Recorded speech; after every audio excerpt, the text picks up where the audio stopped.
तो जैसा कि आप लोग जानते हैं कि हम लोग आए हुए हैं उत्तर प्रदेश। आज सुबह उठते ही मेरा खोपड़ी खसक गया और मैंने अपने भाई से बोला कि चलो मछली पकड़ने चलते हैं। और ये सुनते वो सारा तामझाम उठा लाया मछली पकड़ने के लिए, और इस कार्य को संभव करने के लिए हमने भी थोड़ी सी मदद कर दी अपने भाई। और यही वो मुख्य हथियार है जिससे हम मछलियों को अपने जाल में फंसाएंगे। उसके बाद हम तीनों भाई मछलियों का भोजन लेने निकल गए। उसके बाद हड़प्पा सिविलाइजेशन की तरह खुदाई करने के बाद हमें यह पता चला कि जो चीज हमें चाहिए वो यहाँ पे है ही नहीं। फिर बहुत देर खुदाई करने के बाद हमें एक केंचुआ मिला गाइस। जी हाँ, केंचुआ। आपको क्या लगा कि हम मछलियों के लिए दाल चावल लेके जाएंगे?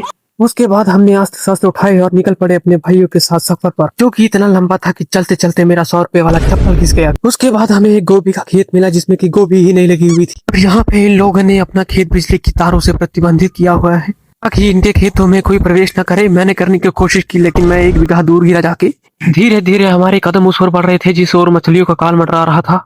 धीरे धीरे मेरे भाई ने अस्त्र शस्त्र खोलने शुरू किए और बैठे 2 मिनट भी नहीं हुए थे कि यहाँ मेरे भाई का पसीना और सब्र का बांध दोनों ही बह रहा था। बैठे बैठे गर्मी में हालत खराब हो रही थी लेकिन फिर भी ये अश्लील साइन करने से बाज नहीं आ रहा था।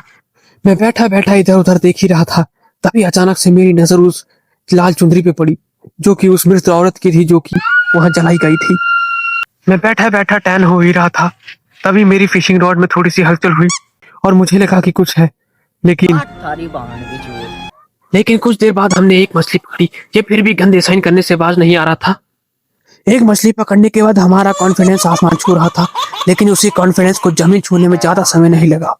पानी में मछलियों के कान में ये बात आग की तरह फैल गई थी कि हम लोग आ गए हैं। इसलिए हमने अपने फिशिंग रॉड धोए और तुरंत वहां से रवाना होने की तैयारियां बना ली गई। उसके बाद हम एक मछली के साथ अपने घर की तरफ रवाना हो गए। रास्ते में हमें पंचायत सीरीज के सितारा का भाई मिला जो कि हमें भाव भी नहीं दे रहा था। इसी के साथ आज का व्लॉग एंड करते हैं, तब तक के लिए जय श्री राम।